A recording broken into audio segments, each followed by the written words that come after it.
Let's not take credit for our fathers' good deeds, right? German is the main language of approximately 100 million people in Europe, 13% of all Europeans, being the second most spoken native language after Russian with 144 million speakers. So almost 50% more people speak that Slavic language. That's just in Europe. Russia is, I think, the biggest country on the planet, stretches way into Asia, right? Not to say that all of those people speak a Slavic language, but some of them do, right? Then you have the former Yugoslav countries, Czechia, Slovakia, Slovenia, Polska, on and on and on and on, right? Slavs, to this day, despite the fact that they have been genocided for probably thousands of years now, at least 1,000, especially in the last few hundred years, are to this day by far the biggest group, ethnicity in Europe with the most land. To this day, despite the fact that they were starved by tens of millions, exterminated, holocausted in concentration camps that were designed for them. You starting to understand why I'm sick and tired of this pro-Germanic nonsense yet? Denying this? Let me take a sip of my coffee. These people were incited into these innumerable wars against one another, exterminating one another like a bunch of idiots. Right? Despite the fact that the two biggest wars in the history of the world took place on their soil, exterminating mostly them. To this day, there's more of them than anybody else, and they hold more land than anybody else, okay? So when you look at a map like this, well, how can you call these people Germanic, right? We call the Vandals Germanic, we call the West Goths Germanic, and the East Goths Germanic.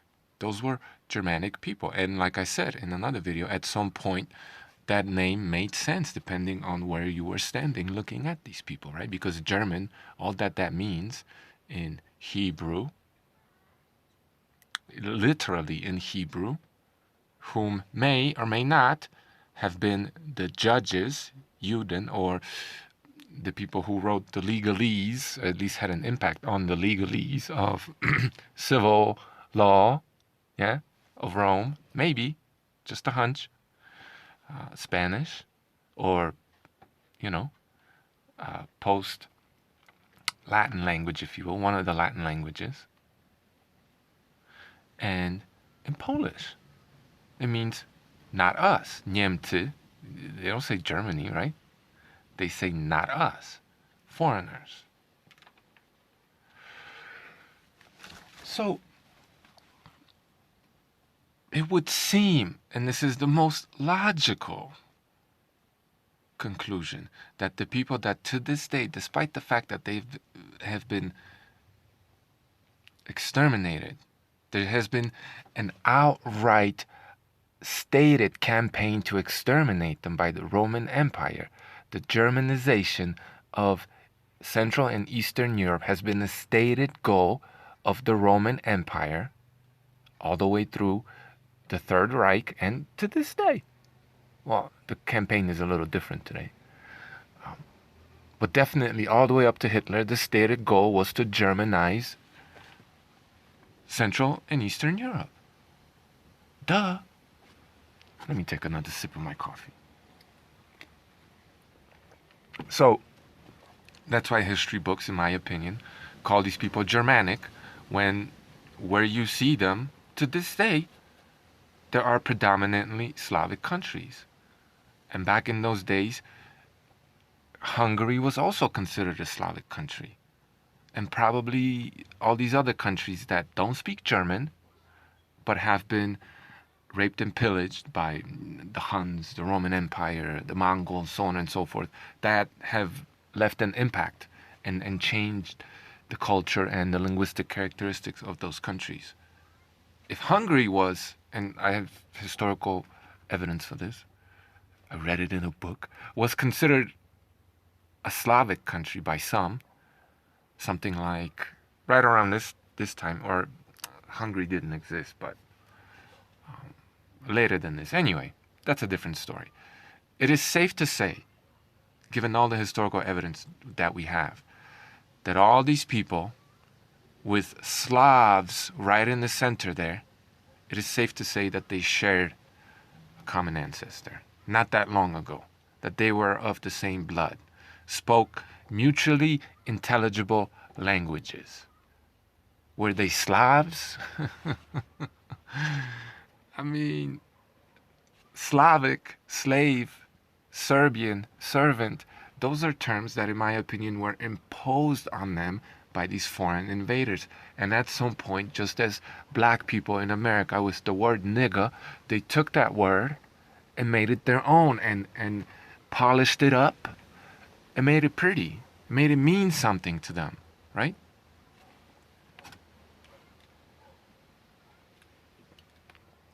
But where's Germany on this map? Okay, this is not a German map. It's not a map produced by the Roman Empire. It was produced much later by probably British people. Okay?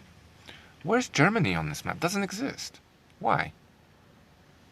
Why are there no Germans on here? Well, because German means foreign. And to the people in the British Isles, whenever this map was produced a few hundred years ago, none of these people were foreign, or all of them were foreign. So that wouldn't make any sense to just say they're foreign, because they're all foreign, right? What do we have here? Slavs, smack dab in the middle, and then we have Vandals in modern day Poland, historically Slavic lands. You have the Vandals, you have the West Goths, Slavic lands to this day, and the East Goths.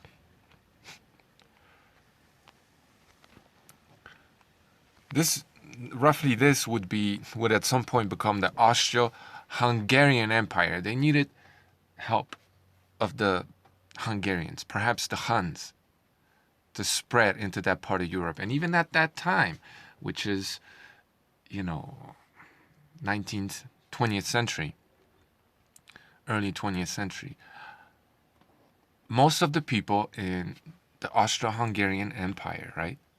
Forget what it says on the map. Most of those people spoke a Slavic language. Germans were a linguistic minority, even just 100 years ago, in this part right here of Europe.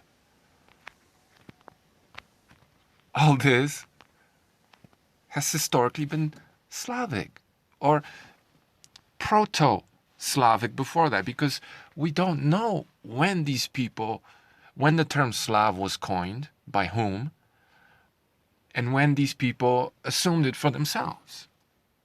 Probably not till 100 or 200 years ago. We can't really know, because history's such a lie. Maybe somebody knows, I haven't read very many books. Just a couple so far. So, these Goths, how were they German, right? The Visigoths, I think it was the Visigoths, or the Goths in general, they sacked Rome 15 or 20 years before the Vandals did, right? So they were powerful. If they were so powerful and they were Germanic, well, what happened to them? How come these people that live there right now, or anywhere close to there, don't speak German unless they were forced to speak German? And even if there are few and far of them.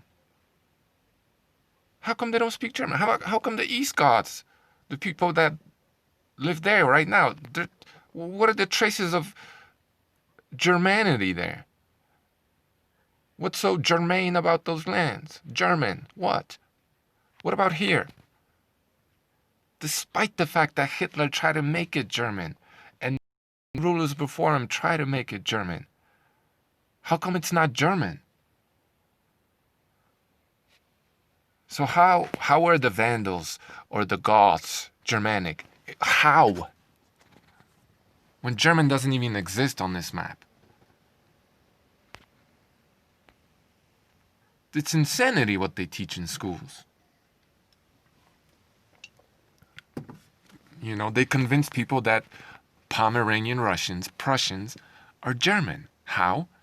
By ethnically cleansing the Prussians, just as they ethnically cleansed what's today East Germany out of Slavic people. With crusades. That's what they did. So these Vandals, Slavs, the Goths, the Slavs, they not only were they working together and killing one another too, right? But not only, it would seem, where did they have a language that was mutually intelligible, or a bunch of different languages that were. There seems to have been quite a bit of an exchange with the Danish, or what became the Danish, the Vikings. There's traces of them fighting alongside the Vikings against somebody else in a battle that I will talk about, that places these so-called Slavic people. And look, back to the topic of what's Slavic. It's not fair to call these people Slavic, because that came later, right? If you want to say Proto-Slavic, that makes a lot more sense. Because Slavic is a cultural, it's a culture, right? There are cultural linguistic characteristics that are called that. Did those people have those same characteristics? Or how different were they where you can no longer call them Slavic? It's not that important, not to me anyway. And I can't answer that question. But genetically, they were the same people. More or less. Not to say that there weren't Germans living amongst them, or Germanic, what later became Germany, people speaking that different language, not us. Not to say that there weren't Nordsmen, Nordic men living amongst them. Not to say that there weren't descendants of the Celts living among them. Of course there were. There are all kinds of people living there. But just as it is today, those lands obviously were owned and populated by a huge Slavic majority. History wants to tell us that something like 200 years after the Visigoths and then later the Vandals sacked Rome, right? These people had to have been tremendously powerful in order to topple and destroy the Roman Empire, right? But history tells us that in 200 years after they did that, right, these lands were Slavicized, or whatever the term is, taken over by these Slavs that came later. They're already on this map. But history wants to tell us that no, they came a couple hundred years later. They're already on here. And they're right next to Vandals, West Goths and East Goths, none of whom seem to have spoken a lick of anything closely resembling German. Right? We had this guy, Arminius, that worked for Rome. Most likely from Armenia, right? Right next to Rome, or what was at some point, or became, or prior to that, was Rome, no doubt about it. Arminius, he worked for Rome. They called him German. Look how far from Germany that is. Did the name Germany come from Armenia? Have something to do with Armenia? Yeah, there's some evidence that might have happened, including genetic evidence. So maybe that is what happened. But to call that guy Germanic or German when Germany didn't exist till 150 years ago is insanity, right? So we're supposed to believe that these people that occupy these lands that are to this day, despite thousands or at least 1,000 years of forced Germanization and extermination, we're supposed to believe that these people that sacked Rome multiple times, that live right there, they were displaced by some Slav farmers in less than 200 years later. Even though they were called Slavs also. at least by history later on. It doesn't make any sense, people. It makes absolutely no sense. All these lands were supposedly Germanic, and yet hardly anybody there, almost nobody there speaks any sort of Germanic language.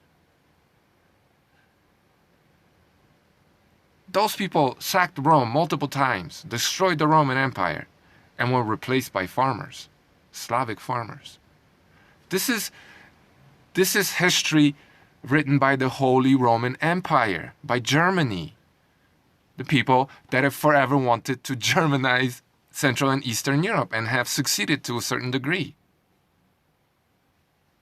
Of course they want to erase all Slavic, Proto-Slavic connection to these lands, because they want those lands, always have. But there are Germans who somehow got it in their heads that Polish people are aggressed against them, right? And this is the propaganda that they're spinning with these Polish death camps, for example. Like, it's so clear what's happening. When Hitler invaded Poland, he rounded up all the intelligentsia and murdered them, exterminated them, all the historians, all the professors, all the military leaders. And when the Russians invaded, those backstabbing bastards, and I'm not talking about the people, current day Russians, I'm not talking about you guys.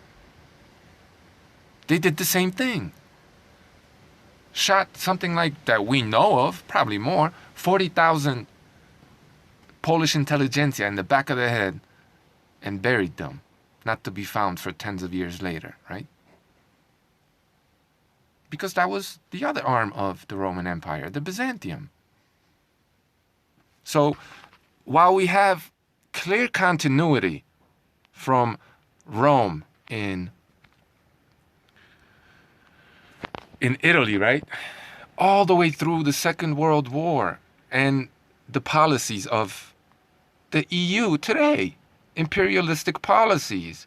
We also have a clear continuity of the Slavic people.